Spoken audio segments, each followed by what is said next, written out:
नमस्कार. आज ज्ञानमाता माहिती अधिकार प्रशिक्षण टीम राळेगण सिद्धी या ठिकाणी पोहोचलेली आहे. ज्येष्ठ समाजसेवक पद्मभूषण अण्णा हजारे साहेब यांची आम्ही या ठिकाणी भेट घेतलेली आहे. त्यांच्या तब्येतीची विचारपूस केलेली आहे. ज्या ज्या वेळी आमच्या संघटनेतील माहिती अधिकाराविषयी ऊर्जा कमी होते, माहिती अधिकाराविषयी काम करण्यास आम्ही डगमगतो, माहिती अधिकाराविषयी आम्हाला लढण्यास आमच्यामध्ये शक्ती कमी आहे असं जेव्हा आम्हाला वाटतं, तेव्हा आमची ज्ञानमाता माहिती अधिकार प्रशिक्षण टीम ज्येष्ठ समाजसेवक पद्मभूषण अण्णा हजारे साहेब यांची भेट घेते आणि खरोखर या ठिकाणी आम्हाला ऊर्जा प्राप्त होते.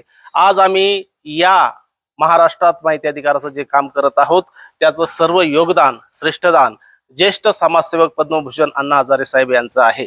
आणि खरोखर आज आम्हाला ऊर्जा मिळाली आहे. आज त्यांनी आम्हाला संदेश दिलेला आहे, देशाची सेवा करायची असेल तर तुम्हाला माहिती अधिकार कायद्याचा वापर करावा लागेल. माहिती अधिकार कायद्यातून शासनाच्या तिजोरीवर तुम्हाला नियंत्रण ठेवता येईल आणि आजच्या तरुण पिढीने माहिती अधिकार कायदा वापरावा. माहिती अधिकार कायद्याचा जास्तीत जास्त तुम्ही वापर करा, प्रचार प्रसार करा, असं ज्येष्ठ समाजसेवक पद्मभूषण अण्णा हजारे साहेब यांनी आम्हाला सांगितलेलं आहे. त्यांच्या भेटीतून आम्हाला खूप आनंद प्राप्त झालेला आहे. त्यांच्या भेटीमुळे आम्हाला ऊर्जा मिळाली आहे आणि खरोखर आम्ही त्यांचा हा वारसा, माहिती अधिकार कायद्याविषयी जनजागृती, माहिती अधिकार कायद्याविषयीचं महत्त्व आम्ही इतरांनाही सांगणार आहोत.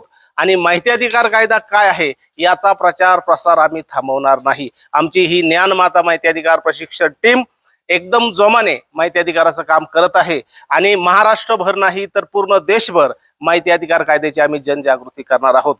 ज्येष्ठ समाजसेवक पद्मभूषण अण्णा हजारे साहेब यांनी आम्हाला शक्ती, सामर्थ्य आणि ऊर्जा दिलेली आहे.